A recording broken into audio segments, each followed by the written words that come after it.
Good morning dear students. कल हम लोग stable, unstable and neutral equilibrium की चर्चा किए थे। पहला, दूसरे पर अब चलते हैं माइक्रो एंड मैक्रो इक्विलिब्रियम पे।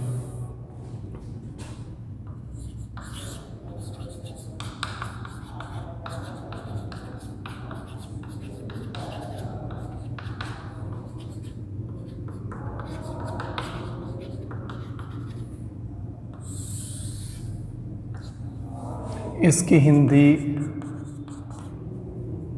व्यस्त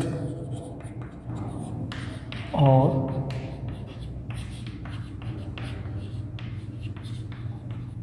समष्टि संतुलन। जब हम संतुलन की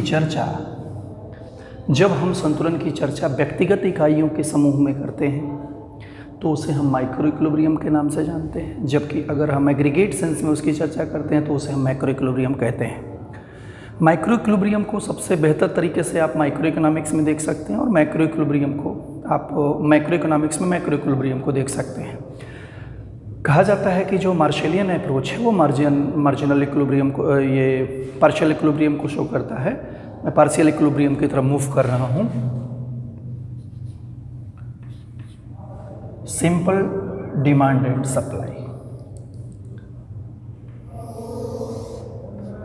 कल इसका आपने जिक्र किया था।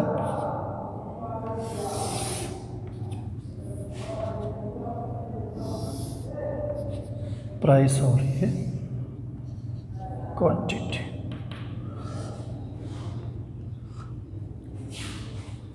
अब कह रहे हैं एजम्पशंस को ले लिया हमने, तो आपने कहा D बराबर S बराबर E बिन, यहाँ हो गया आपका मूल्य OP और मात्रा हो गई OQ। यहाँ हमने लिख दिया क्वांटिटी, यहाँ हमने लिख दिया प्राइस। माइक्रो इक्विलिब्रियम को ये डिमांड डिटर्मिनेंट से और सप्लाई के जो डिमांड और सप्लाई के जो डिटर्मिनेंट्स हैं उसमें हम एक वेरिएबल को लिए हुए हैं, सिंगल वेरिएबल को। अन्य चीज़ों को हमने कांस्टेंट मान लिया है, जिसमें हम लैटिन फ्रेज सेटरस पैरवस का यूज करते हैं। यदि अन्य बातें समान रहें तो उसी से हमने ये ले लिया है। और ये नेगेटिव रिलेशनशिप, ये पॉजिटिव रिलेशनशिप, दोनों की ढाल अलग अलग तरीके की। इंटरसेक्शन पॉइंट E, यहाँ मूल्य OP, मात्रा OQ। इसका जिक्र हमने कल भी आपसे किया था। अब अगर इसी हम फिगर को सेम रहने दें और यहाँ हम यहाँ ले लें, यहाँ लिख दें प्राइस लेवल, मूल्य स्तर, ये है क्वांटिटी ऑफ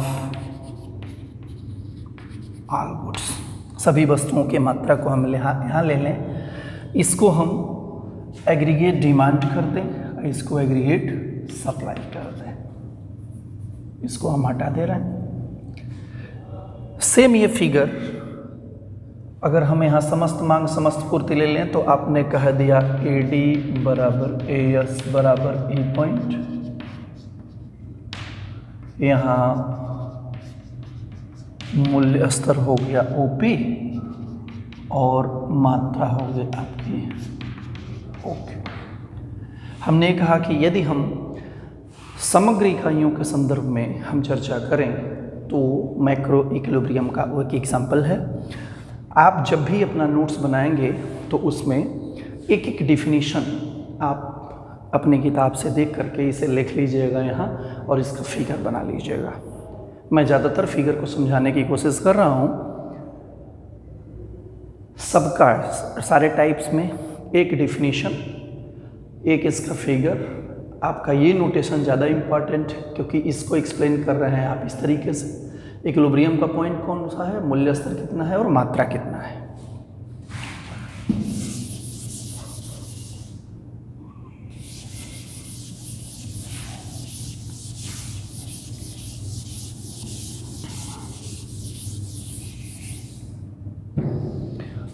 अगला है आपका तीसरा,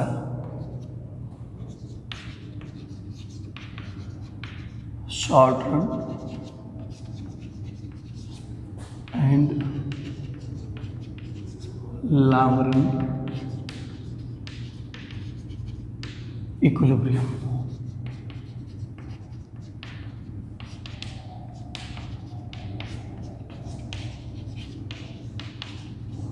अल्पकाल तथा अल्पकालीन तथा दीर्घकाल संतुलन। जब हम कभी अल्पकालीन संतुलन की चर्चा करते हैं, जब भी कभी हम अल्पकाल की चर्चा करते हैं, तो अल्पकाल में हम ये कहते हैं कि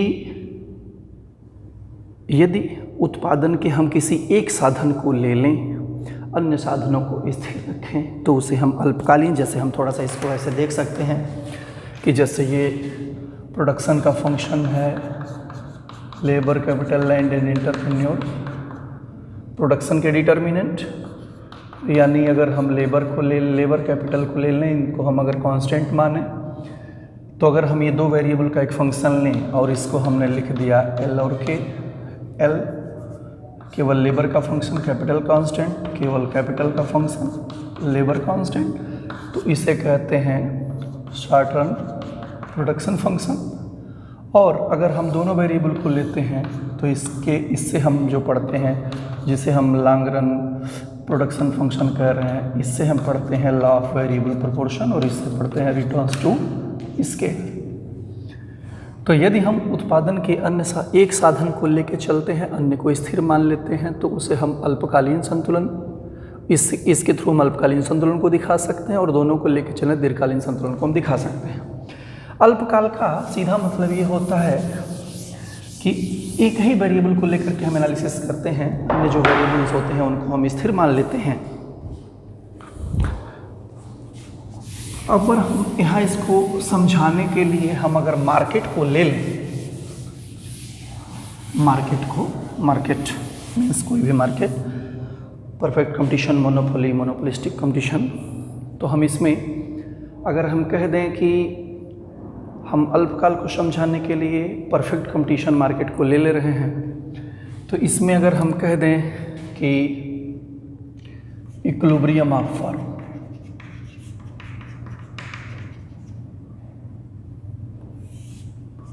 फर्म का इक्विलिब्रियम, और कैसा इक्विलिब्रियम, तो आपने कहा short run equilibrium of firm के अल्पकालीन संतुलन को हमको देखना है। अब आप जानते हैं कि पूर्ण प्रतियोगी बाजार में मूल्य को तय करने का काम इंडस्ट्री करती है, जो ये इंडस्ट्री तय कर देती है उसे फर्में मान लेती हैं। इसी कारण पूर्ण प्रतियोगी बाजार में ये हो गई आपकी डिमांड और ये हो गई आपकी सप्लाई, यहाँ हो गई इंडस्ट्री, ये हो गया इंटरसेक्शन पॉइंट ई, ये हो गया क्यू क्वांटिटी, और ये हो गया आपका प्राइस पी। इसको हमने आगे की तरफ बढ़ा दिया, इसको लिखते हैं ए आर बराबर एम आर।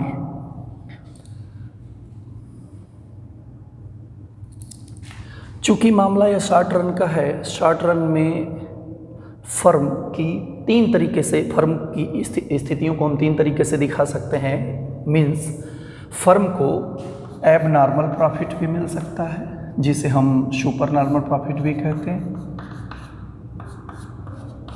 फर्म को लॉस भी नॉर्मल प्रॉफिट भी मिल सकता है, जिसको समझने के लिए हम नो प्रॉफिट नो लॉस भी कहते हैं। और तीसरा, फर्म को लॉस भी हो सकता है। एब नॉर्मल प्रॉफिट की कंडीशन क्या बनती है? A R is greater than A C. Normal profit की कंडीशन बनती है A R is equal to A C, और लॉस की कंडीशन बनती है A C is greater than A R. मैं इसकी बहुत डिटेल में नहीं जाना चाहता, इसकी बहुत सारी बेहतर तरीके से व्याख्या आपने बीए फर्स्ट ईयर के मार्केट वाले सेक्शन में की है। फिर भी थोड़ा सा ब्रीफ कर रहे हैं। एवरेज रेवेन्यू का मतलब कि एक पेन को बेचने से मिलने वाली आय या पैसा, एक पेन को बनने में आने वाला खर्चा, यानी average revenue is greater than average cost. मतलब हमने अगर किसी पेन को लिया एग्जाम्पल के तौर पर, अब पेन को हमने 8 रुपये में बेचा, 5 रुपये उसका लगा, तो ये शो कर रहा है AR को और ये SC को। ऐसे ही तीनों स्थितियों को लिया गया है। हम एक कंडीशन ले रहे हैं यहाँ, सिर्फ एक। यहाँ हमने ले लिया एबनॉर्मल प्रॉफिट को, कंडीशन लिख दिया हमने AR is greater then SC। हमने यहाँ एक फिगर ले लिया AC का, यहाँ खींच दिया MC का फिगर। AC के न्यूनतम बिंदु से होकर के MC जाती है, MR बराबर MC। यहाँ कट कर रहे हैं, इसको हमने नीचे मिला दिया, इसको रख दिया हमने Q। यहाँ से GHT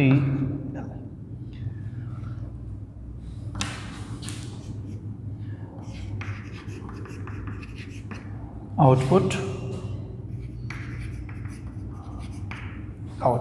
यहाँ हम क्या लिखते हैं, DI बराबर SI बराबर इबिन। यहाँ मूल्य हो गया OP और मात्रा हो गई OQ। ये इंडस्ट्री है, तो इंडस्ट्री का हो गई प्राइस मेकर। मूल्य को तय कर दिया इंडस्ट्री ने, इसको फर्मों ने मान लिया। यहाँ हम ऐसे लिखते हैं,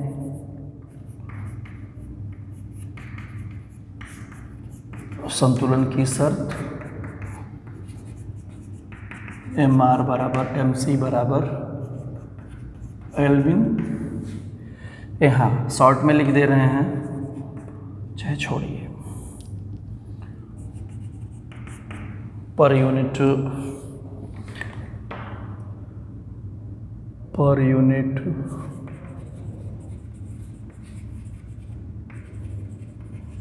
average revenue TQ, per unit average cast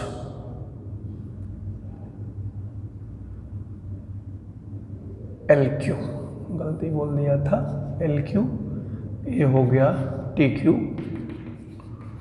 पर यूनिट प्रॉफिट बराबर हो गया LT। टोटल प्रॉफिट हो गया आपका GHTL। टोटल कैसे निकला, GH मोड़े OQ, GH मोड़े OQ। यानी इतनी एरिया में हमने इतने से मल्टीप्लाई किया, ये इसके बराबर है, यानी ये हो गई होल एरिया। हमने एक कंडीशन को लिया है सिर्फ पार्शियल शॉर्ट रन इक्विलिब्रियम को दिखाने के लिए कि इंडस्ट्री जो रेट तय करती है उसे फर्में मान लेती हैं। फर्मों की 3 तरीके की स्थितियाँ, सामान्य लाभ, असामान्य लाभ, सामान्य लाभ और हानि। तीनों की मैथमेटिकल कंडीशन, अलजेब्राइक कंडीशन दी हुई हैं। एक हमने इंडस्ट्री को लिया, डिमांड सप्लाई को बराबर किया, इस प्राइस के तय किए हुए प्राइस को फर्में मान लेती हैं। इक्विलिब्रियम की पोजीशन पूरी होती है L पॉइंट पे। इस समय MR बराबर MC की कंडीशन यहाँ पूरी हो रही है। इस समय per unit revenue LQ, per unit cost TQ, per unit profit LT, total profit हो गया, हमने लिख दिया। ये हो गया। इसी तरीके से आप नॉर्मल प्रॉफिट और लॉस की कंडीशन को भी देख सकते हैं कि किस तरीके से फर्में ये तीनों स्थितियों, किस तरह से फर्म के इन तीनों स्थितियों को दिखाया जा सकता है। उसी तरीके से अगर हम लॉन्ग रन को ले लें तो लॉन्ग रन में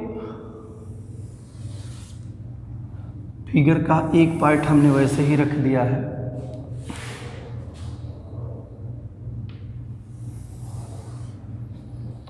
ये हो गई आपकी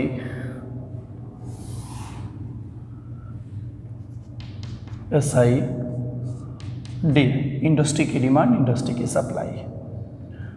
ये हो गया आपका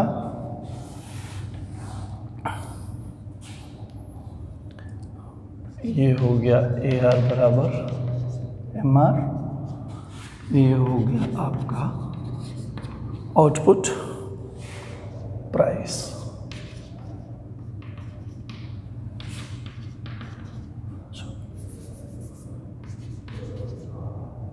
AR एंड AC, चाहे इसको हटा दीजिए,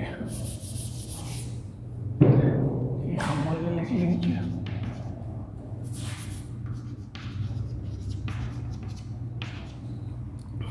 ये हो गया ई पॉइंट, ई पॉइंट पे देखते हुए क्वांटिटी हो गई। यहाँ हमको ये हो गई आपकी इंडस्ट्री और ये हो गया आपका फर्म। एक फिगर हमने ड्रा किया,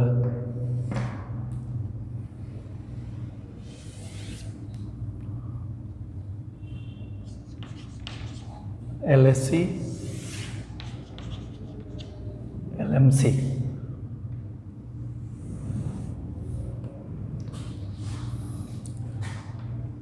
इस पॉइंट पर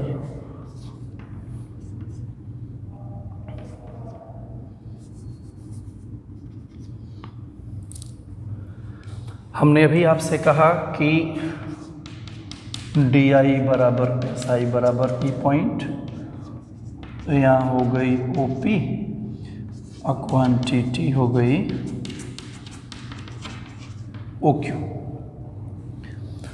इस समय संतुलन की शर्त यहाँ पूरी हो रही है, यानी H बिंदु पर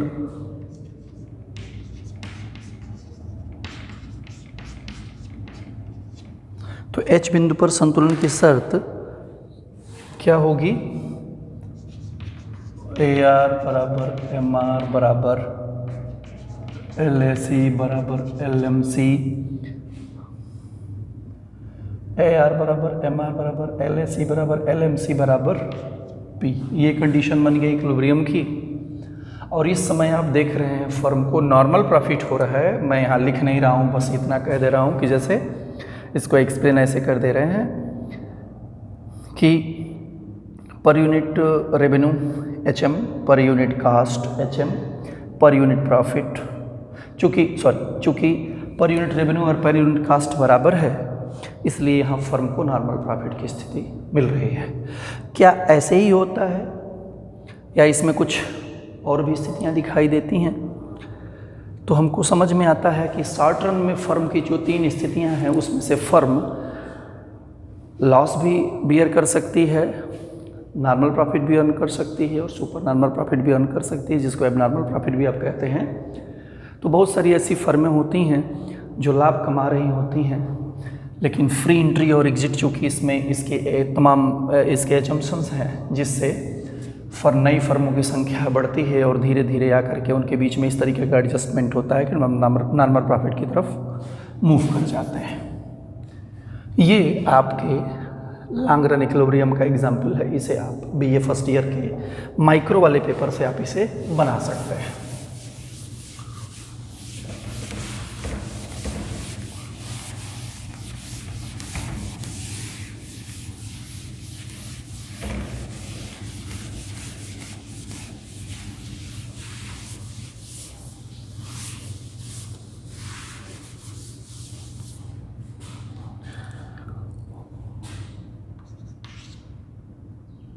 ये हो गया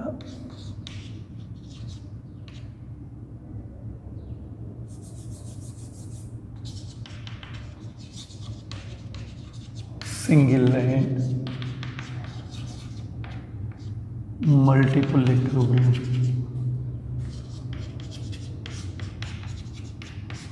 एक तथा बहुबिंदु, एकल कह लीजिए, एकल तथा बहुबिंदु संतुलन। एकल तथा बहुबिंदु संतुलन में पहला जो है सिंगल इक्विलिब्रियम, वो पुराना वाला आप अपना फिगर ले सकते हैं। ये हो गया आपकी डिमांड, ये हो गई आपकी सप्लाई, ये हो गया प्राइस, और ये हो गई आपकी क्वांटिटी। प्राइस और ये हो गई क्वांटिटी। ई पॉइंट पर तो आप इसे ऐसे लिख देते हैं, डी बराबर एस बराबर ई पॉइंट। यहाँ प्राइस हो गई आपकी ओपी और क्वांटिटी हो गई ओक्यू। ये पुराना वाला फिगर है, इसीलिए हमने इसको थोड़ा छोटे में बता दिया है। अब हम आते हैं आपके बहुबिंदु संतुलन पर, जनरल इक्विलिब्रियम पर। जनरल इक्विलिब्रियम को, सॉरी मल्टीपल इक्विलिब्रियम को हम मार्केट से ले लिए हैं। मार्केट का इसको आप एक तरीके से और भी इसको ऐसे भी दिखा सकते हैं, सिंगल को मार्केट से ही आप दिखा सकते हैं।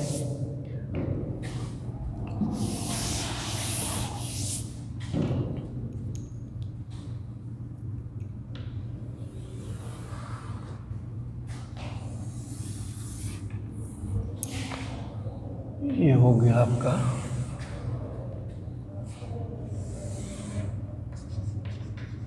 हमने मोनोपोली मार्केट लिया हुआ एग्जाम्पल के तौर पे।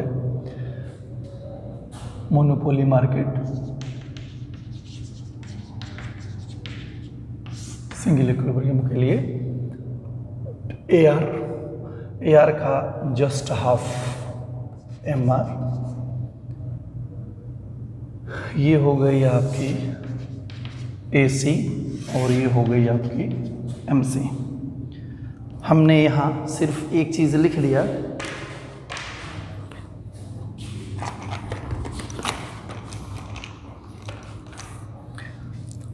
MR बराबर MC की शर्त यहाँ पूरी हो रही है E पॉइंट पर। तो E पॉइंट पर MR बराबर MC की शर्त पूरी हो रही है, तो ये हो गया आपका, यहाँ लिख लिया आउटपुट, यहाँ लिख लिया AR एंड AC। उसी तरीके से AR एंड AC यहाँ लिख लिया और आउटपुट यहाँ लिख लिया। E बिंदु पर इसको ऊपर नीचे बढ़ाइए,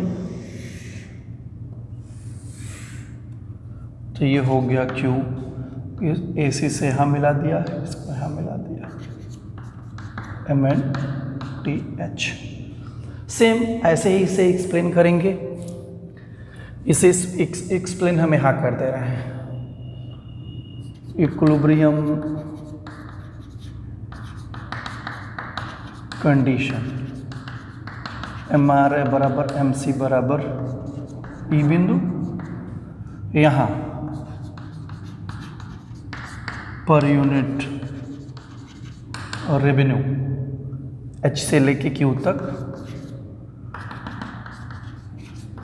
पर unit cost TQ, per unit profit TH,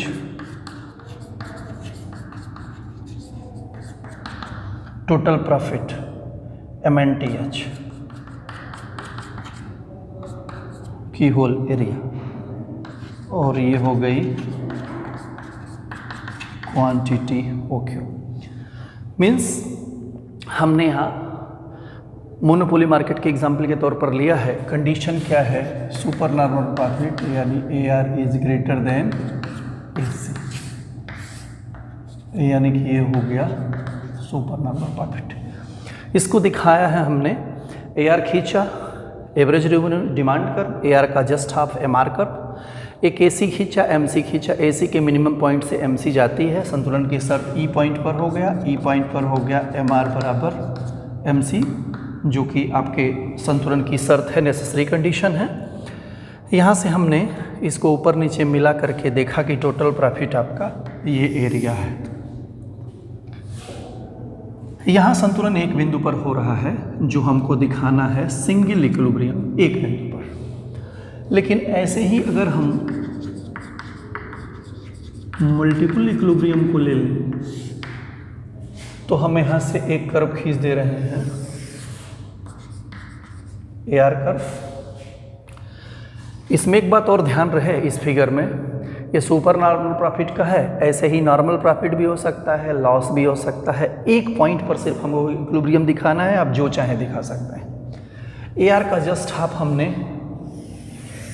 खींच दिया MR, और ये हमने खींच दिया MC।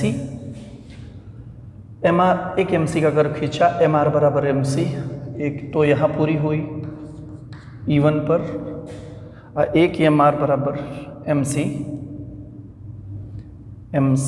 MR, एक यहाँ पर और एक यहाँ पर, सॉरी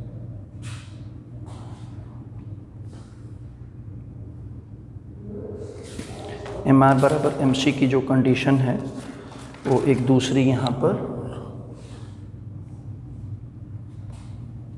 तो ये हो गया आपका प्राइस P1 Q1, और ये हो गया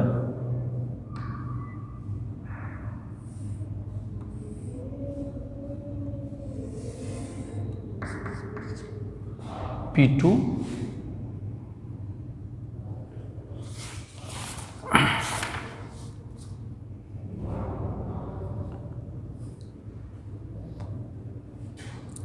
P2, ये हो गया Q2।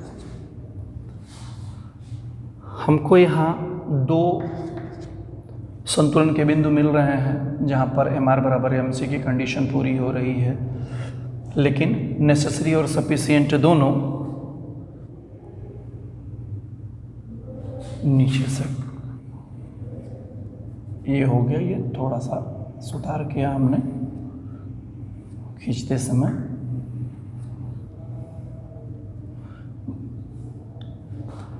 ठीक है,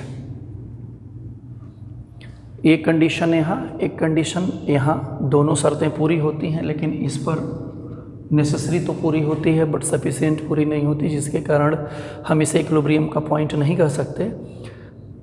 तो यहाँ आप देख रहे हैं कि जो संतुलन है आपका वो दो बिंदुओं पर हो रहा है, E1 और E2 पर, इसलिए इसको हम कहते हैं बहुबिंदु संतुलन या बहुल संतुलन, मल्टीपल इक्विलिब्रियम। जब इक्विलिब्रियम के पॉइंट एक से ज़्यादा होते हैं तो उसे हम कहते हैं मल्टीपल इक्विलिब्रियम। अब इक्विलिब्रियम के लिए ये जो एग्जाम्पल हम आपको बता रहे हैं, ऐसा कोई ज़रूरी नहीं है कि आप यही एग्जाम्पल सेट करें, आप एग्जाम्पल कोई भी सेट कर सकते हैं, लेकिन आपकी बात को प्रूफ करने वाला होना चाहिए। चाहे आप किसी भी पेपर से उसको ले लें, उससे कोई दिक्कत नहीं। आप उनके टाइप्स को जब भी लिखिए तो टाइप्स को लिखने के साथ साथ उनको डिफाइन करिए, अगर संभव हो तो एक डेफिनेशन उसके लिख पाए तो बहुत अच्छा।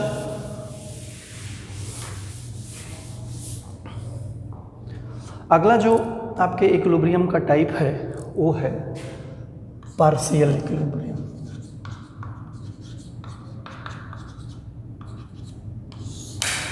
आंशिक संतुलन and general equilibrium. Partial equilibrium आप माइक्रो इकोनॉमिक्स से ले सकते हैं। जनरल इक्विलिब्रियम, पार्शियल इक्विलिब्रियम की चर्चा करने का श्रेय अल्फ्रेड मार्शल को दिया जाता है, जबकि जनरल इक्विलिब्रियम की चर्चा करने का श्रेय प्रोफेसर वालरस को दिया जाता है। जो पार्शियल इक्विलिब्रियम के लिए आप वो अपना पुराना वाला फिगर बना सकते हैं, डिमांड और सप्लाई वाला। तो आपने ऐसे खींचा, इसको हम एक्सप्लेन नहीं कर रहे हैं, ऑलरेडी कई बार एक्सप्लेन किया है। तो ये हो गया प्राइस, ये हो गई क्वांटिटी। इक्विलिब्रियम पॉइंट ही यहाँ प्राइस और यहाँ क्वांटिटी। हम जनरल इक्विलिब्रियम की चर्चा कर रहे हैं वालरस के मॉडल से। तो जनरल इक्विलिब्रियम के लिए वालरस ने अपनी जो थियरी दी उसके माध्यम से उन्होंने ये प्रूफ किया कि किस तरीके से अर्थव्यवस्था का एक क्षेत्र दूसरे क्षेत्र से जुड़ा हुआ है।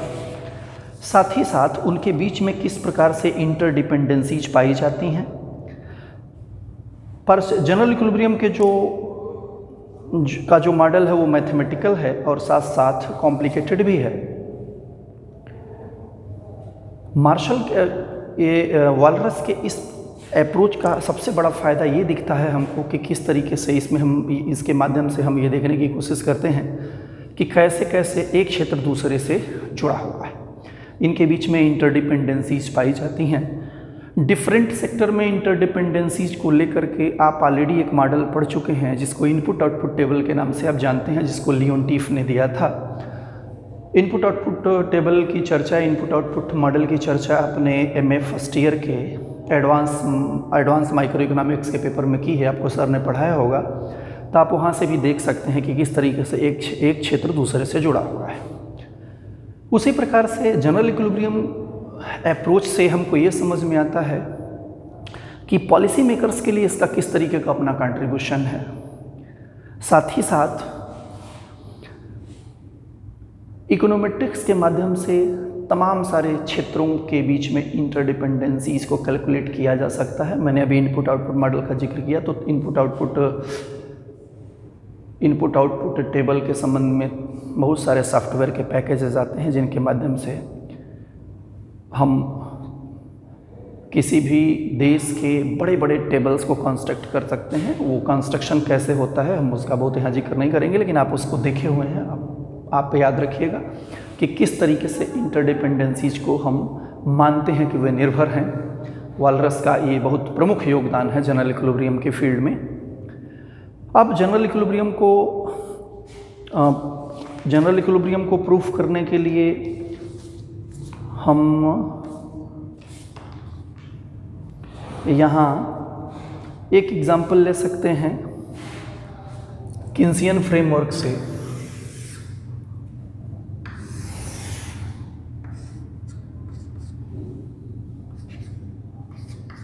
ये है C और I।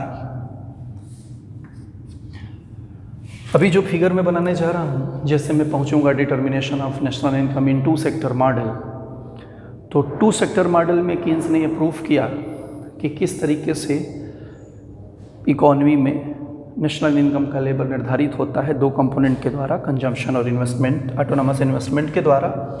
हमने यहाँ लिख लिया है नेशनल इनकम। ये एक रेखा हमने खींच दिया 45 डिग्री का, इसको हमने लिखा हुआ E बराबर 45। ये जो रेखा है 45 डिग्री की, ये स्केल लाइन को रिप्रेजेंट करती है एग्रीगेट इनकम, एग्रीगेट एक्सपेंडिचर के, जो कि अगर बराबर हम मान लेते हैं 45 डिग्री की हो जाएगी। ये हमने एक रेखा खींच दिया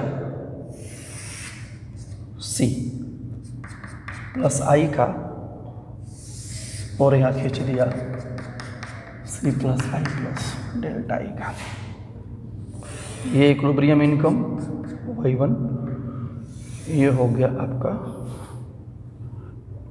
Y2। थोड़ा सा इसमें चेंज कर रहे हैं।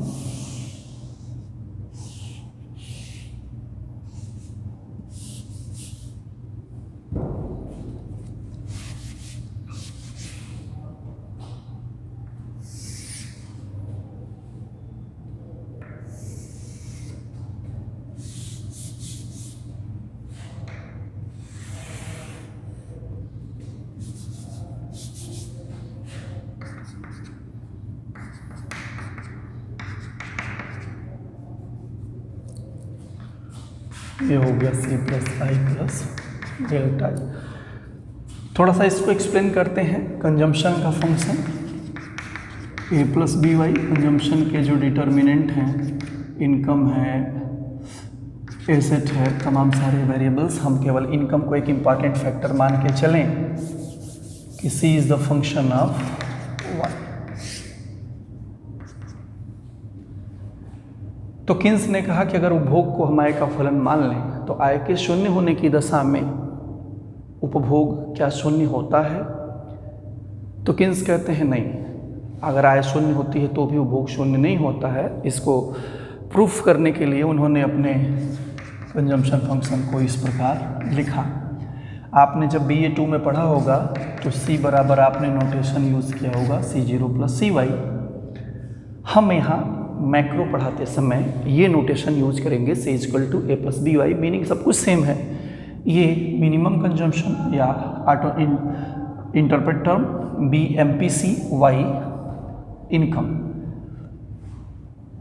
तो ये हमने खींच दिया A प्लस बी वाई, जिसको कहते हैं शॉर्ट टर्म कंजम्पशन फंक्शन। उसी तरीके से इन्वेस्टमेंट के दो part, autonomous investment and induced investment. Autonomous investment को यहाँ जूम किया गया है। ऑटोनॉमस इन्वेस्टमेंट आप C का फिगर कुछ इससे खींचते हैं और इन्वेस्टमेंट का फिगर ऐसे खींचते हैं। नीचे दोनों को हमने जोड़ करके सिर्फ एक लाइन बना दी है। पहली पोजीशन इक्विलिब्रियम की E1 पॉइंट पर, दूसरी पोजीशन E2 पॉइंट पर कि अगर किन्हीं कारणों बस ऑटोनॉमस इन्वेस्टमेंट यानी कि स्वायत्त निवेश में अगर वृद्धि हो जाती है और वो बढ़ करके C प्लस आई से C प्लस आई प्लस डेल्टा ई हो जाता है, तो इस समय हमारा इक्विलिब्रियम E1 से मूव करके E2 पर पहुंच जाता है।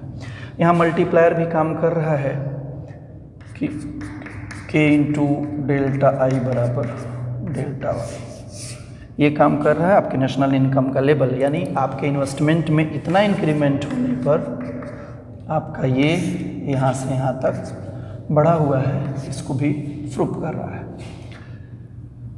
ये हो गया आपके जनरल इक्विलिब्रियम का एग्जाम्पल। जनरल इक्विलिब्रियम को मैक्रो इकोनॉमिक के तमाम सारे फिगर से भी आप इसे देख सकते हैं। इसमें कुछ बात हमने और आपसे कही थी, जिसमें हमने स्टैटिक इक्विलिब्रियम और डायनामिक इक्विलिब्रियम की चर्चा की थी। Static equilibrium and dynamic equilibrium के दो पार्ट बनाए थे, जिसमें हमने माइक्रोस्टैटिक, मैक्रोस्टैटिक, ये स्टैटिक वर्सेस डायनामिक की चर्चा की थी। माइक्रोस्टैटिक, मैक्रोस्टैटिक, माइक्रोडायनामिक, मैक्रोडायनामिक, ये चार तरीके के फिगर्स की हमने चर्चा, चार तरीके की बातों की चर्चा हमने उस चार्ट के माध्यम से किया था, जिस पर मैं अगली वीडियो में इस पर मूव करूँगा।